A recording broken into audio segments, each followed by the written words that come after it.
Remember when she said this? He is saying that he would use the military to go after them. And then they told you that it was a lie? That they are now talking about deploying 1,500 military. She warned us. Alright, before we dive into this, drop a comment and tell me where you're watching from. And if you haven't already, hit that subscribe button because this story is one you do not want to miss. Because here is the thing, folks. Kamala Harris warned us again and again, and people laughed. People rolled their eyes. People called it fear-mongering, hysteria, clickbait. But now, with prices climbing, with chaos in Washington, with the world on edge, a lot of Americans are asking the exact same question. Was Kamala right all along? Stick around because what you're about to hear might just change your mind.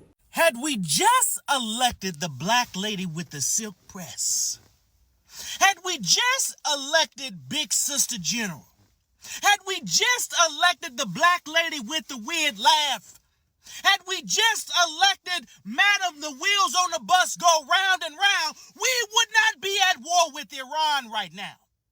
And I know what some of y'all are thinking. Joshua, why are you screaming? Joshua, how many times you gonna say this? I'm gonna keep saying it until it finally clicks. Because folks, this was an open book test.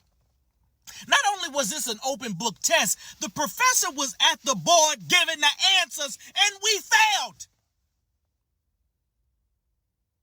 And now we have 4 dead Americans as a result. We have F-15 fighter jets being shot out of the sky by friendly fire. Had we just elected the black lady with the weird laugh, folks would have money to purchase their first home.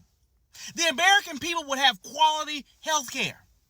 We would not be at war with Iran, spending billions of dollars of taxpayer money that has not been approved by Congress to fund this war.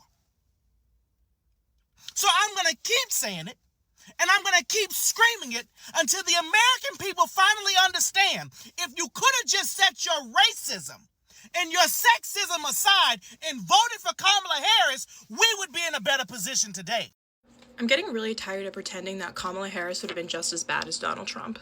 I was talking to one of my friends the other night and we were talking about just, the state of things, how awful everything is, and about who we voted for in 2024. These are not liberal friends. These are communist friends. These are real far leftist friends. And my friend was saying how they wanted to vote for Kamala because she was a better choice than Trump, but how at the last second they were like, oh, but the Palestinian children, I can't bring myself to vote for Kamala, who is still defending a genocide. And for a second I was like, yeah, no, I get that. And then I was like, okay, what about the trans kids in America? What about all of us living on this singular planet where Trump is rolling back the environmental protections? Talk about great equalizer. If this planet goes down, not only do we all go down, but actually the poor people and the regular people go down first while the bourgeoisie get to jet out of town to their Nordic vacations. These two candidates were not the same, and Kamala Harris was an imperialist, she was a liberal, she was establishment Dem, she was a former prosecutor, but she also would have fucking defended gay people. She also wouldn't have threatened to wipe out the population of Iran. She also wouldn't be inciting political violence. She also wouldn't be rolling back environmental protections that specifically help people of color, or have defunded USAID, which literally saves lives across the world. And she definitely would have protected women's right to abortion. And I'm not saying she's anywhere close to perfect. I'm not even going to say she was a good candidate. But she was miles better than Donald Trump, and I'm frankly exhausted of just the leftist spaces where I have to make sure that I say that I didn't like Kamala Harris and that I voted for her begrudgingly, because I did vote for her begrudgingly. There should have been a better candidate. But God, guys, I feel like we've lost the plot. If your entire political identity is based around making sure that people's material conditions get so bad that their literal only chance of salvation is political revolt and a complete dismantling of the system, like communists, then I'm like, yeah, okay, I guess you're standing on business of implementing what you want to do, but I'm not there yet because I'm 23 years old, who knows how long I'm going to live, and the time that I'm on this earth, I want to make sure that I'm improving people's material conditions now, making sure that people's lives get better, making sure that people have access to gender-affirming care or health care that isn't 3 times their mortgage. Have we lost the vote? I was all for Trump. I was all for MAGA. I believed he was going to make America great again. I believed he was going to drain the swamp. I thought he was going to be different. He wasn't a career politician. And boy, was I wrong. My views didn't change. They still remain the same. I did fall for the deception, though, because I can't in good conscience support someone who's responsible for a pointless war where thousands of innocent lives are dying every single day. I can't support someone who mocked Christ on Easter. I sure as hell can't support someone who calls the people who want transparency on one of the most heinous and insidious acts in human history, the Epstein files, calls them liars and lunatics. He's probably a part of it himself. Can't support that. When it comes to politics, it's hard to even align myself with one of the parties because they're both being controlled by the same puppeteers at the top. So I was wrong. Not proud of it. Man enough to say it. He's talking about that he considers anyone who doesn't support him or who will not bend to his will an enemy of our country. It's a serious issue. He is saying that he would use the military to go after them. Think about this. To take place later today near City Hall. This follows President Trump's deployment of 2,000 National Guard members in response to a series of immigration protests across the city. And Donald Trump intends to cut Social Security and Medicare. He intends to give tax breaks to billionaires and big corporations.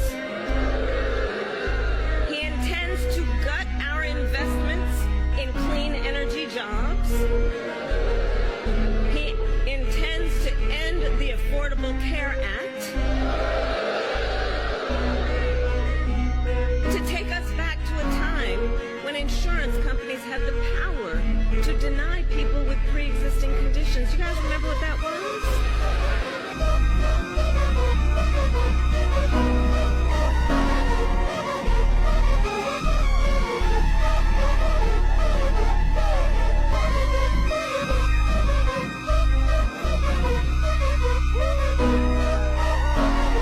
Kamala warned all of us. Read Project 2025. The former president said that's not true. He says everything. Come on, are we really taking his word for it? Tariff would be a 20% sales tax for the average American. Eliminate the Department of Education. Take away preschool from hundreds of thousands of our children. Putin would be sitting in Kyiv with his eyes on the rest of Europe. Why don't you tell the 800,000 Polish Americans how quickly you would give up for the sake of what you think is a friendship, what is known to be a dictator who would eat you for lunch? Ask Donald Trump what his plan is for Black America. Democracy. You know what he says he'll do? Terminate the Constitution of the United States. That's right. Let me remind folks. You know what's in the Constitution of the United States? The Fourth Amendment, which protects you against unreasonable searches and seizures. The Fifth Amendment, the Sixth Amendment, the 14th Amendment, which in most of those amendments is about a movement spurred by Black people to ensure that we would be equally protected under the law. There's a huge contrast. Donald Trump has said he will be a dictator on day one. I really don't understand tariffs. Honestly, I just know they f***ed us up. All we heard was drill, drill, drill during the election, and now all we're getting is drilled into the dirt with these prices. If you could talk to President Trump directly right now, what would you tell him? Should you want me to really say it on air? I say, you. And I don't mean to be disrespectful to any leader, but he's disrespectful to us, and he doesn't care. What you just heard right there, those are all former Trump voters from right here in Ohio. And right now, they're souring on President Trump. The average American is struggling to make ends meet right now. And nobody wants to hear the war's almost over. Nobody wants to hear it's going to get better. You've had a year to make it better at this point. Make it better. Make America great again, right? White working class voters propelled Trump to victory across the Midwest. A vote for Trump is a vote to keep those manufacturing jobs in America and add a lot of jobs. But for rank and file union members like Annette Dombrowski, whose factory is shutting down because manufacturing is moving to China, President Trump's campaign promises are ringing hollow. He promised to impose tariffs that would bring back American manufacturing. How do you feel about those tariffs and how they've impacted you? Well, obviously it didn't work now, did it? You've had a couple months to try and get a new job. What has that process been like? Depressing. Since January, I have been applying. and applying. And it got so bad that I almost had a breakdown in March. I actually have panic attacks. And Chris Tackett, a truck driver who voted for President Trump 3 times, says he's no longer a fan of the president. He's backtracked on every single pitch point he had during his election. He's backtracking on. I think it was all smoke and mirrors during the second election. I think Trump is more concerned with getting even with his opponents this time around than he was looking out for the average Joe that supported him. And yeah, I'm just disappointed. I'm so glad I voted for Kamala Harris because I don't feel guilty about shit that's happening right now. I really don't. And that's not to say that I'm not heartbroken about what's going on, but I don't feel any guilt because this shit is not my fault. As that one brilliant woman said on this app, this is not my lesson to learn. I'm so glad I had my sense about me in 2024, and I'm so glad that I did not bend to the will of people who wanted me to bend, who wanted me to give up on her. And like, I hope now people can understand why I went crazy, why I became a political attack bitch, why I was so hurt, why I was so mad, because I told you exactly what was going to happen. I told you how many people's lives were on the line. I told you how bad and how gruesome it could get. And y'all called me crazy, just like you called her crazy. You called me a bitch, just like you called her a bitch. And just like her, I don't care anymore. Just like her, I'm fighting in a way that keeps me alive and puts joy and hope at the forefront of my life. Because we have to survive this time. We have to survive this regime. And we will not survive without joy and hope. I'm so glad I voted for Kamala Harris. And I'm so glad that I'm still following my president, even if she isn't really my president. Kamala wasn't that good either. Between the two, at least she was the better option. At least she was qualified. No, because genuinely, how can you be so ignorant to politics to think that a greedy businessman is better than an actual politician? No, because we have people making excuses out there like, oh, she's a woman, she can't lead. She would have whooped his ass and led a lot better than he is right now. I mean, she literally predicted Trump getting us into a war. Do we forget that? So maybe she wasn't the shiny golden star, but she was the better option against Trump. Don't forget that. I keep seeing videos of grown adults pitching temper tantrums, mad about Donald Trump being in office, saying things like, I'll never forgive you for voting for that man. And I'm like, 77 million people voted for Donald Trump. Do you honestly think that anything in my day is going to change because you're mad at me? Like, no. I've been voting in elections since I turned 18, and there's been several times that my candidate didn't win. And you know what I did? I went to work, I went to church, I lived my everyday life because I get one vote every 4 years, and I'm going to make it count the best that I can. I'm not going to sit there and stand in the street holding signs saying no kings while y'all are mad that your person didn't get in office when she wasn't even nominated. Like, seriously. Honestly, I'm embarrassed for you that you hate him so much that you've made your entire life revolve around him and your day exist solely with the purpose of protesting anything that he stands for and sitting in your mom's basement typing hate comments on TikTok and Facebook. Like, honestly, go touch grass, because people like me don't care what you think, and you're not going to change our mind just because you're pitching another fit. Kamala Harris was right about everything. Russia is giving information to Iran. Russia is giving information to Iran about U.S. warships, aircraft, other assets in the region. U.S. intelligence knows this. Kamala Harris said that these dictators would eat Trump for breakfast or for lunch, whatever. And MAGA laughed at her, and MAGA acted like their God King is this tough businessman who can strike deals with anyone. And Trump has always said Putin is that they have a good relationship, they're buddies, acting like he knows how to control him. No, it's the other way around. Putin knows how to control Trump, and he always has. And when Trump was asked about the U.S., when he was asked about Russia giving information to Iran, his response was, what a stupid question. What a stupid question. Are we great yet, MAGA? Is this America first? acknowledging that someone who is supposed to be an ally of the president, right? They're supposedly have a good relationship according to Trump. Giving information to our enemy. Is this what you voted for? This the art of the deal?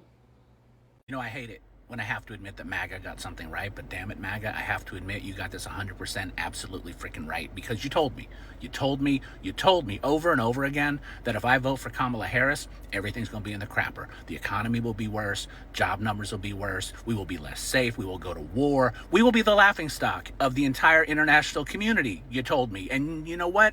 I did vote for Kamala Harris, and here we are. She warned us, but nobody listened.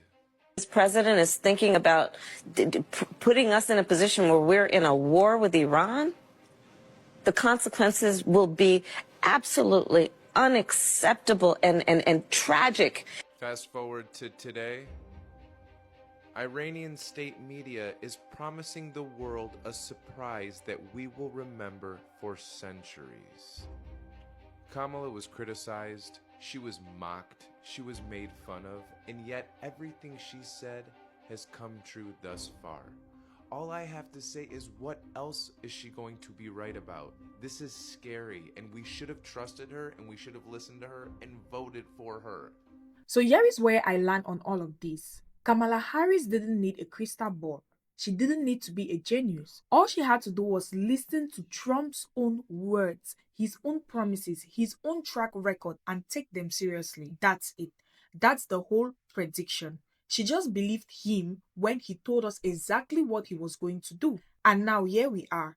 Prices up, a war nobody asked for, farmers regretting their vote, allies rattled, and millions of Americans quietly typing the same 3 words into their group chats. Kamala was right.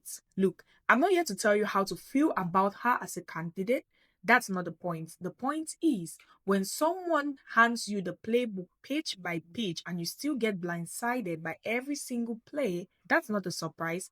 That's a choice not to listen. So the real question isn't, was Kamala right? We know she was. The real question is, are you people finally ready to admit, or are we going to keep doing this dance every 4 years? Drop your thoughts below. I read every single comment, and if this video opened your eyes even a little, you know what to do. Like, subscribe, and I will see you in the next one.